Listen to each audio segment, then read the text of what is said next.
Here to welcome Barbara to Salina. I think we got an outstanding candidate, and it's going to be really good.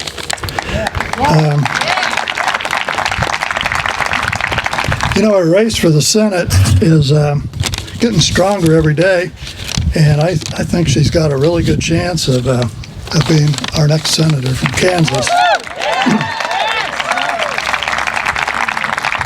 If elected, I believe Barbara will play a critical role in breaking up the partisan gridlock that we have in Washington right now. It's said that if we just had 5 or 6 open-minded senators, it could change everything in the Senate, and we could get back to work. Donis and I have been, my wife over here, have been following politics a lot in the last few years. And we really believe strongly that we need some serious changes in Washington. Another thing that bugs me is the opposition has kind of stolen the deal that say they understand Kansas values and the rest of us don't. I think Kansas values have a lot. There's a lot of variable people, lots of people in Kansas, and we're not all in this narrow little box. And I think it's time we break out of that. So thank you for coming.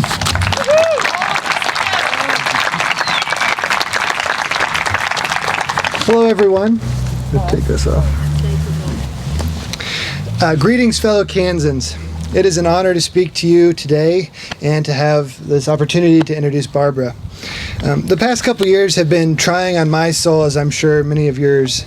In my opinion, a lot has happened that has had a really negative impact on our world and in our communities. And it seems that the loud and belligerent have overwhelmed and spoken over the reasonable and the well-informed. In a few weeks, we will have a chance to decide what kind of voice we want to have in the United States Senate. Recently, my wife Hannah put a sign in our yard. It has several quotes from Presbyterian pastor and PBS host Fred Rogers, Mr. Rogers. It says, "Be kind, give your honest self, do your best with what you have, believe in others. Listening is where love begins. Love people just the way they are, help others win too, and make the most of each beautiful day." These traits are what I believe defines a moral and a courageous person, and I believe they define Dr. Bollier.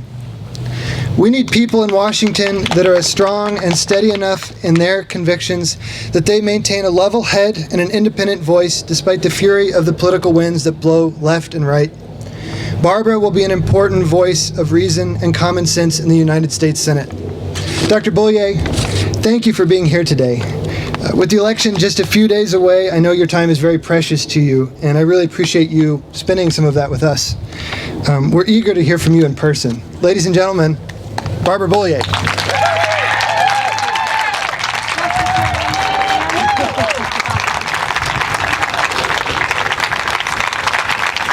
Thank you. Goodness, thank you. Hey, it is so good to be back in Salina. Yes. Thank you. So good to see all of you.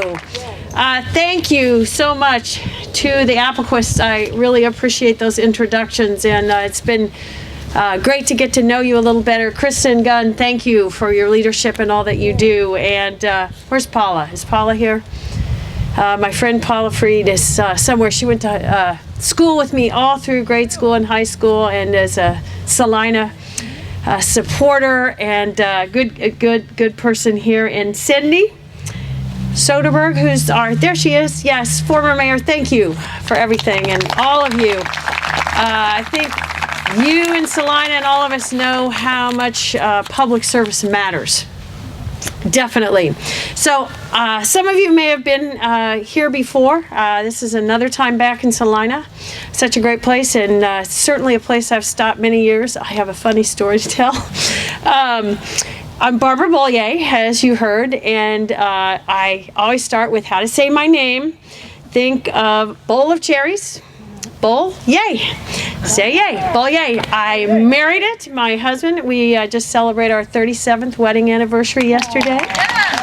Yes. And his parents immigrated from Switzerland. And when you say Alps, Kansas, Alps, no, Kansas, opportunity, great education, fabulous people. That's what brought them here, and I'm so glad that they came because I have my husband. So, you know a little bit about me, senator currently, former physician, still a physician, but retired.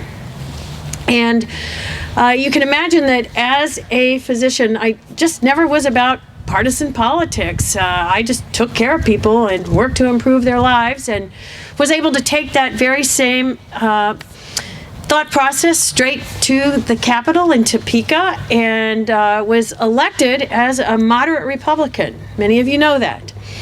And that time, you know, I grew up, Nancy Landon Kassebaum was my role model. I was literally just in Council Grove with her. She's endorsed me, and she is my shero for a reason. You know, Kansas, we couldn't have done better, and what a tremendous, humbling honor to be endorsed by her across party lines, which is what Nancy Kassebaum always represented, the ability to work together, and exactly why I'm running too, and what I've always tried to do.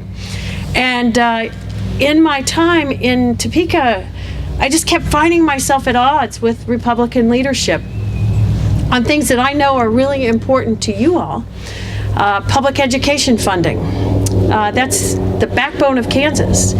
Exactly. And we are so dependent on that to get our workforce, to have people well educated. And as we're finding out right now in COVID, we need help taking care of our kids, right? It's a big deal.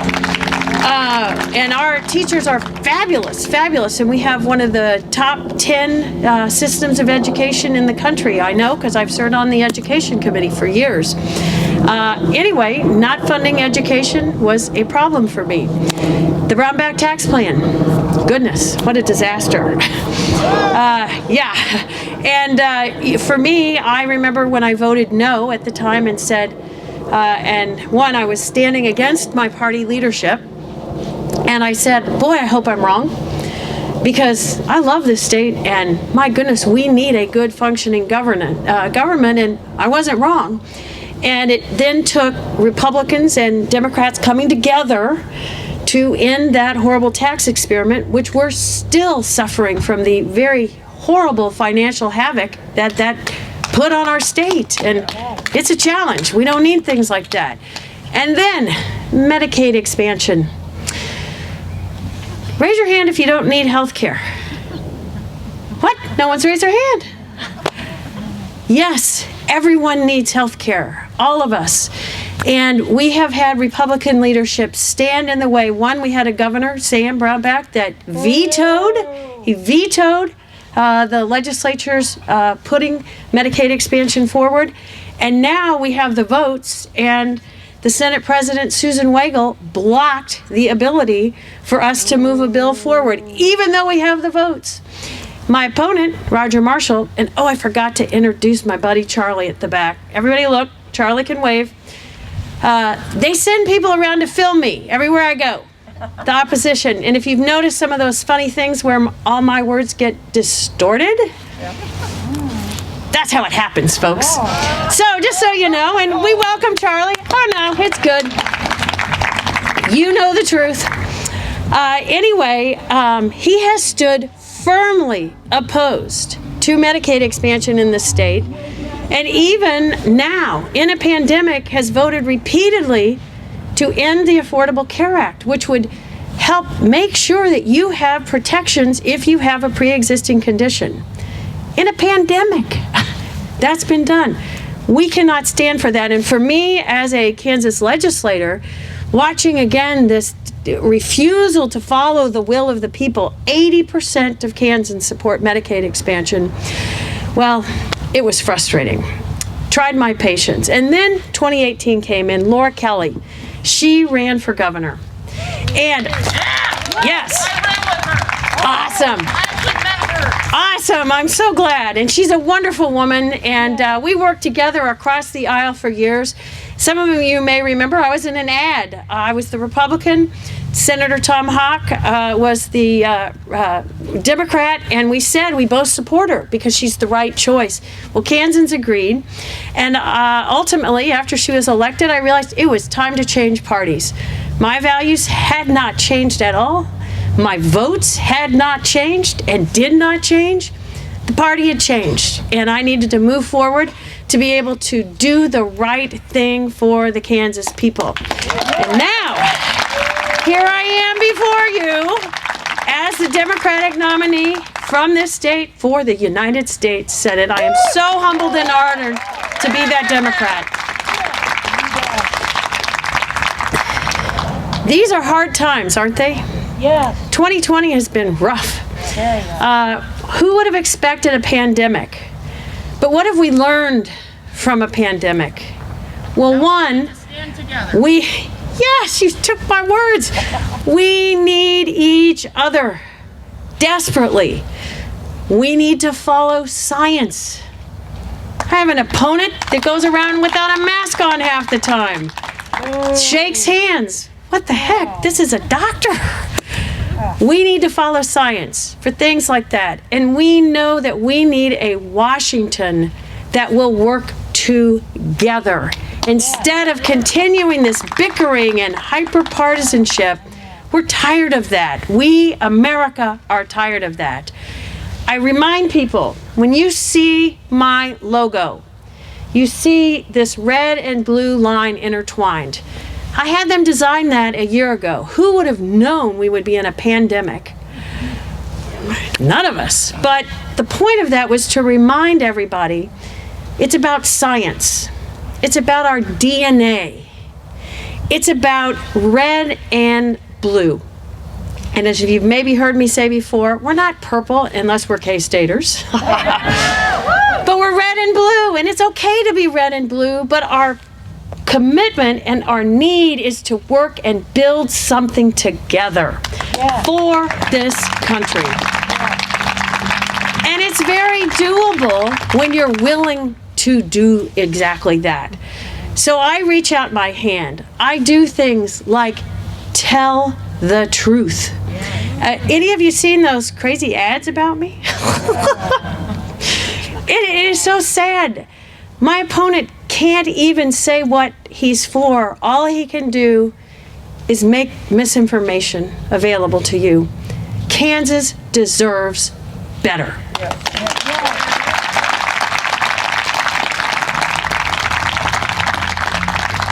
So I've said enough. I would love to hear from you. Hear your questions. I will do my best to answer.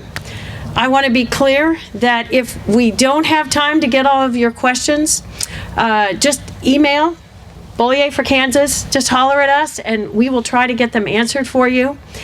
And Allie, there she is. She's going to be running around. She's got a mic. She will hold it, and your first reaction is going to be to grab it, but don't. And you can ask your questions, and we'll have a nice conversation here, because what I know as a doctor, the very most important thing that we are taught is to listen to you. And to be a true servant of you, I need to hear you, I need to understand you, and be able to go and represent your voice. So thanks, Allie. Just raise your hand, and we'll have a little conversation here. Yes, I wonder what you can do to bolster child care salaries, for one thing, availability for another, because in Salina it's very critical. Even though we have a lot of people laid off, we still don't have the child care that we need. So I've served 11 years in the state legislature, and one of the very clear things I've seen, I served on the task force for child welfare. And one of the things we absolutely have seen in the state is that we do not have adequate child care on all levels. And one of the reasons we don't is because they don't get paid enough. And we know that. And that ties into what should people get paid. One of the problems in this country is our minimum wage. $7.25 an hour doesn't cut it. You can't do one job. So we need to be examining what is appropriate. Now, I am very clear. What it costs to live in Salina, Kansas may not be the same as what it costs to live in San Francisco or New York or Houston, wherever it is. It's different. So we need to have things in place where we look and see what's appropriate. But by gosh, everybody, particularly people who care for our children, should have a living wage. And we need to do that. On top of that, I will be on the Health, Education, Labor, and Pension Committee. And know that it's not just about K through 12. And it's not just about higher ed. We as a country, we know that investing in our early years, and I want to call it early child care and early childhood education, it's the same thing. We need to invest in that and make sure that we can move forward with it so, one, people can do what they need to do and our children get a great start.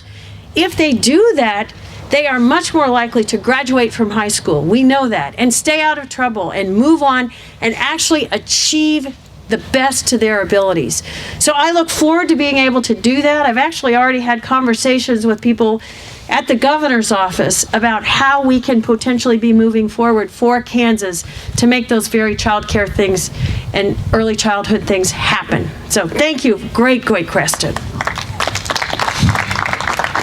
Hi, my question is more towards policy. I've been getting a lot of emails from ALEC, and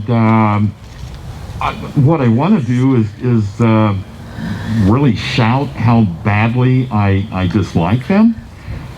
Do you have any advice? Well, let's start. I didn't know what ALEC was until I was in the legislature. Raise your hand if you do not know what ALEC is. I didn't either. So ALEC is the American Legislative Exchange Council. It is a group, kind of like a think tank, that tries to get legislation passed around this country. Guess who funds them? Koch brothers. Exactly. So what they want moved through this nation may not be what all of our values are. It's certainly theirs, and they have a right to that. I appreciate that. They have some good ideas, but I will say the majority is not anything that I agree with and have really struggled with. And so what do we do to change that ideology, that push? Well, we have to elect good people that don't join ALEC and that do things like participate, like me. I participate Women in Government, a bipartisan group trying to bring people together to find just common good policy. And a group, it's called RSG. I work with a group that works on healthcare policy in a bipartisan manner for this country. That's what we need, rather than people trying to create divisiveness. It is not what the American people want. So I encourage you, if you want to ask people running for office right now, do you belong to ALEC? What's interesting is, as a legislator, those who were on their side, they didn't make them pay to join. But if you weren't quite on their side, you kind of had to. It's kind of interesting. Anyway, great question. And do know the challenge of this world, isn't it? What is truth? What is it? How do we follow it? Do your homework, people. Really get down into what is really fact. Follow the data. Do those things. It does make a difference, as we well know. So thanks.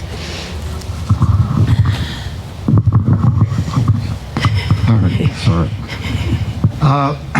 As I see it, there are two pandemics that we face.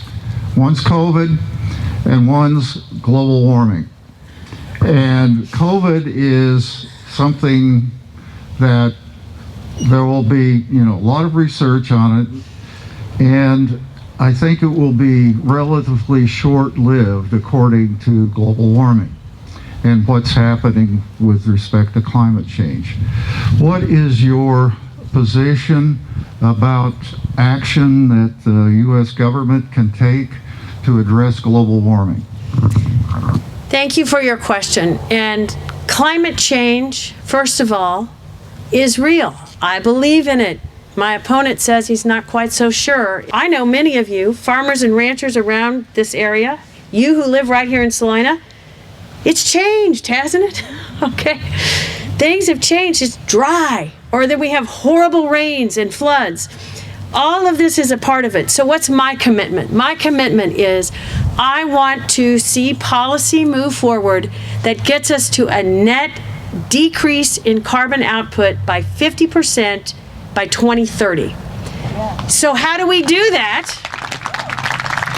Well, there are going to be a lot of different ways, and we need to look. When Kansas put forth a goal of getting our wind energy, we wanted to have a net 25% of our energy produced by wind. We got to 40%. Setting a goal matters. So I think we set a goal of 50. We're going to go beyond that and be able to. And we need to be clear that, like our farmers and ranchers, when we work on policy, they need to be at the table too, because they are the best stewards of this environment. They are dependent on it.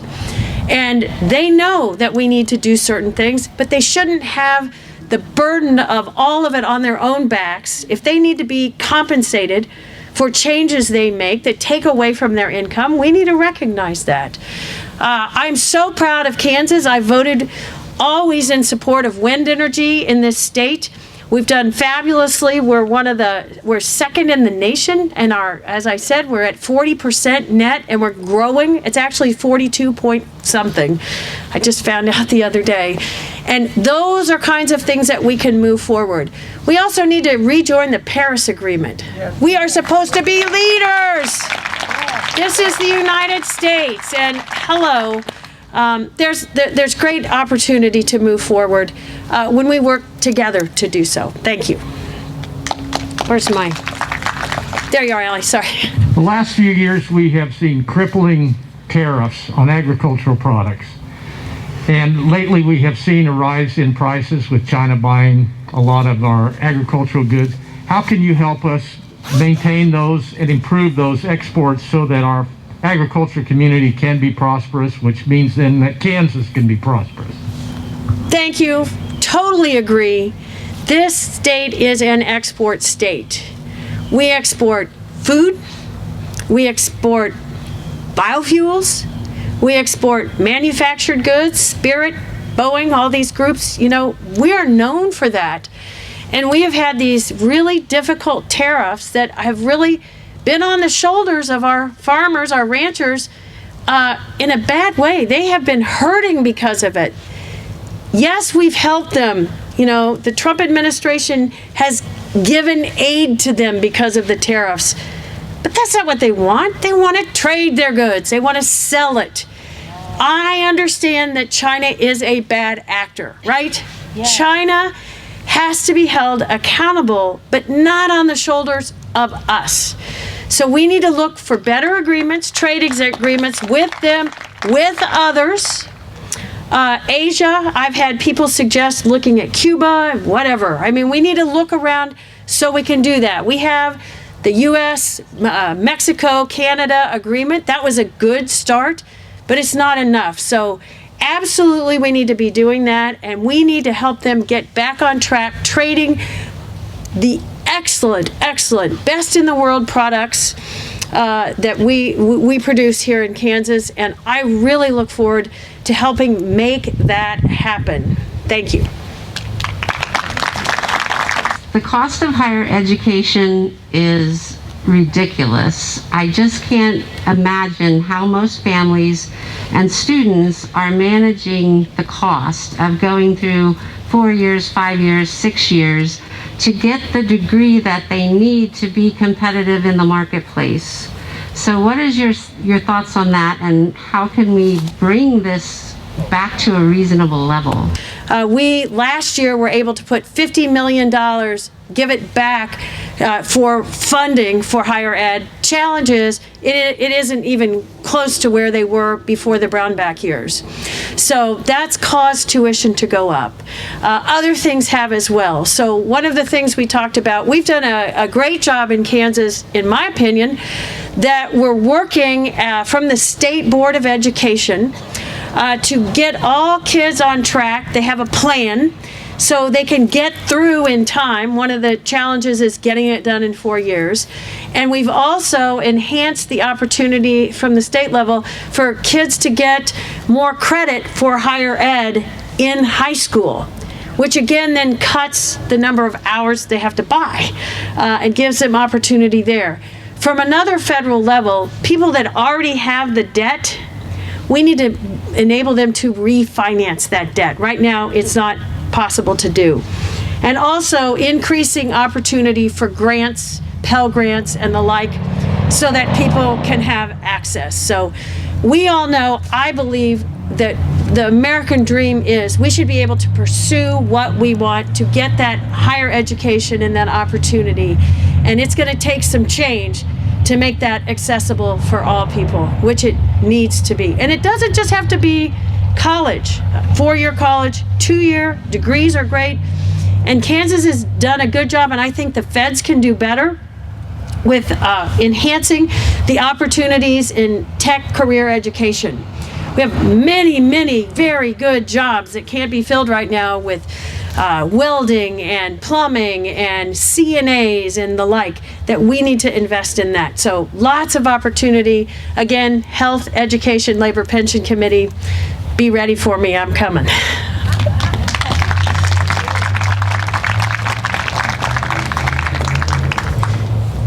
She's coming to you, she'll be next. We have been getting a good deal of ads pointing out supposed weaknesses in your choices.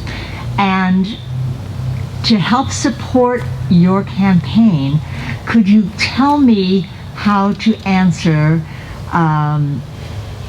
truthfully the which of the 10 ads like the two that I'm thinking of have to do with guns and abortion? Yes. First, to be clear, the ads you see about me, they are true, factual, and aren't they positive and nice? Truly, we can do that. Sadly, my opponent seems to not have anything to run on except criticizing, misrepresenting, even being deceitful about my positions. So, the question of abortion, which is incredibly difficult, isn't it? It is a personal decision that needs to stay in the privacy of the physician-patient relationship. That is what I have always supported and always will. To be clear, my opponent, who when he was taking hydroxychloroquine, remember when that first came out? And people were questioning that about him. And you can read it in the paper, his exact quote. You know, why are people asking me about that? This is a private decision between me and my physician. Women need to be listened to too. So, and to be clear, I also will not vote for false science. Some of those bills, they didn't have false, they had false information. I'm a doctor, I'm not voting for false information. Guns. I am a gun owner. I support the Second Amendment. I grew up hunting with my dad. You know, this misrepresentation of quote, I'm going to confiscate all the guns. Oh my gosh, that is so insane. Of course not. I want us to be able to be safe though. And so having sensible gun laws like background checks.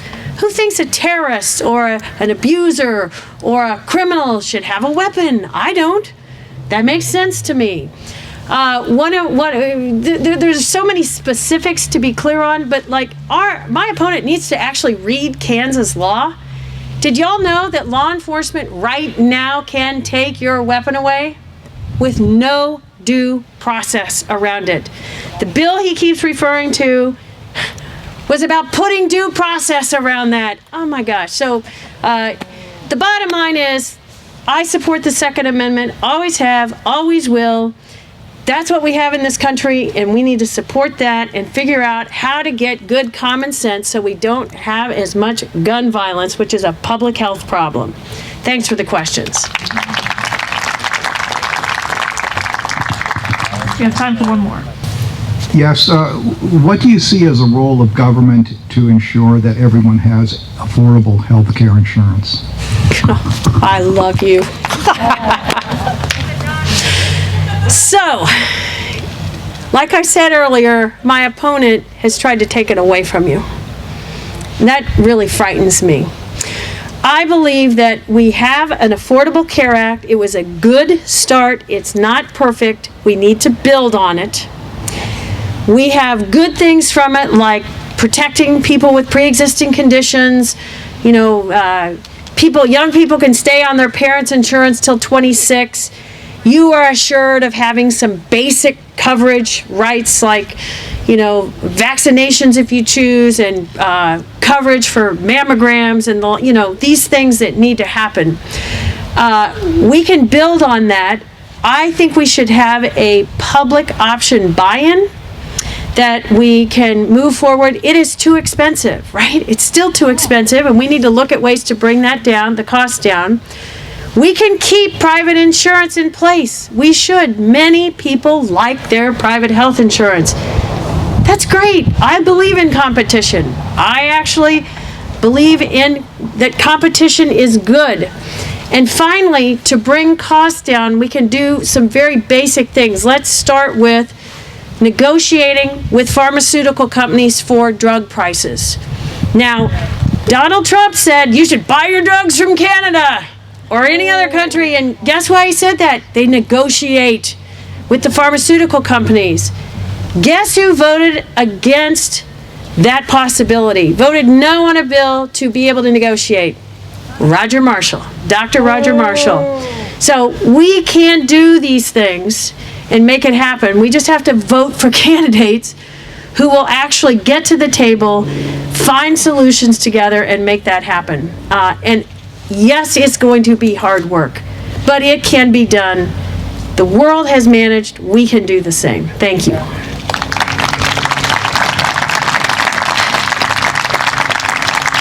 I know we have to stop with questions now. I just want to end this evening to say an election is only a beginning. All right, we're here. We're getting ready to vote. We all need to do that. I know you will all vote. Make sure you're helping make sure others vote. We want to be having the greatest turnout in the history of this state, of this nation, to have our voices heard. They need to be heard now. We're in a challenging time. So as you do that, and keep in mind, it's like I tell people, you know, it was just my anniversary, and I was thinking, it wasn't about the wedding. It's about the marriage. It's not about Election Day. It's about the future of this country and the world. It is about democracy being maintained in this country. So as you vote, you look up and down that ballot. There are some fantastic candidates who will move forward with the right things for this state. You know what they are. You get those people elected, and we will all then work together, your voices being heard as it should be. It is the government of the people, by the people, for the people. It's not about politicians. It is about you. So make that happen. Be safe and stay well. God bless all of you. Keep wearing your masks, social distancing. Thank you so much. Thank you, Salina. It's great to be here. Let's go win this election, people.